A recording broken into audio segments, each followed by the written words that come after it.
चलिए आज समझते हैं हम लोग बहुत अच्छे से सिंपल वे में कि एसबीआई का रोल क्या था माल्या को किंगफिशर के लिए लोन देने का। देखिए, एसबीआई जो था वो एक लीडिंग लेंडर था, मगर वो 17 बैंक्स का एक कंसोर्टियम था जिसमें IDBI, PNB, bank of Baroda, बहुत सारे बैंक्स थे जिन्होंने विजय माल्या के किंगफिशर एयरलाइंस को लोन दिया था, ना कि यूबी ग्रुप को डायरेक्टली।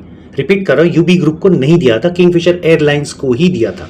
बट बाद में ऐसा हो गया कि कंट्रोवर्शियल लोन अमाउंट जब बैंक ने क्लेम किया तो उसने ये क्लेम किया कि 9000 से 9900 करोड़ का लोन हुआ है और एनपीए एसेट के तौर पे 2012 की ये रिपोर्ट थी।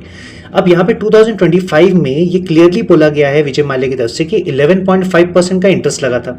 अब यहाँ पे ये बात समझ नहीं आ रही कि बैंक ने सच बोला कि विजय माल्या ने सच बोल रहा है। तो ये तभी क्लियर हो सकता है जब दोनों आमने सामने बैठेंगे। दूसरी सबसे बड़ी बात की रिकवरी में विजय माल्या बोलता है कि 9900 की जगह 14131.6 करोड़ फाइनेंस मिनिस्टर के अनुसार 2025 में रिकवर करा जा चुका है, जो कि 81% है बैंक के टोटल अमाउंट का। अब यहाँ पे कॉन्टेक्स्ट ये आता है कि 2012 में मैसिव लॉसेस के कारण किंगफिशर बंद हो गई थी और ये कहा जाता है कि माल्या को जो किंगफिशर के लिए लोन दिया था, माल्या ने उस लोन को F1 और IPL फ्रेंचाइज को परचेस करने के लिए यूज किया।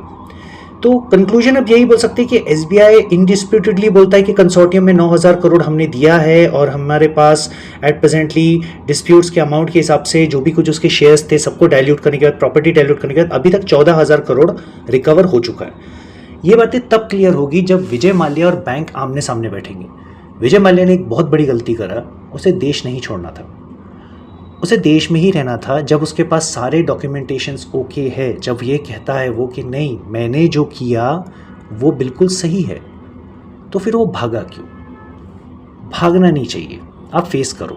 तो अब ये तभी पता चल सकता है जब प्रत्यर्पण संधि के अनुसार विजय माल्या को इंडिया में लाया जाएगा और इंडिया पे जब उस पर केस चलेगा तब वो अपने डॉक्यूमेंट्स अपने डिफेंस में डालेगा, तब ये समझ में आएगा एसबीआई सही है, कंसोर्टियम जो उनका है बैंक्स का, या फिर माल्या सही है, या तो उस समय की गवर्नमेंट सही है, या तो आज के समय की गवर्नमेंट सही है। तो देखते हैं, नज़र रखते हैं। मैंने ये आपको पूरा आर्टिकल दिया हुआ है डिस्क्रिप्शन बॉक्स में, आप इसको चेक कर सकते हैं। और अगर आपको ये डिस्क्रिप्शन अच्छा लगता है और आपको ये वीडियो अच्छा लगता है तो आप इसे लोगों के पास फॉरवर्ड कर सकते हैं, जिससे कि उन्हें बात समझ में आए कि पढ़ा लिखा होना बहुत ज़रूरी है। अगर आप पढ़े लिखे नहीं हैं, अगर आप सही ज्ञान नहीं अर्जित करते हैं तो आप भटका दिए जाएंगे, चाहे वो मीडिया रहे चाहे वो आम इंसान रहे। धन्यवाद।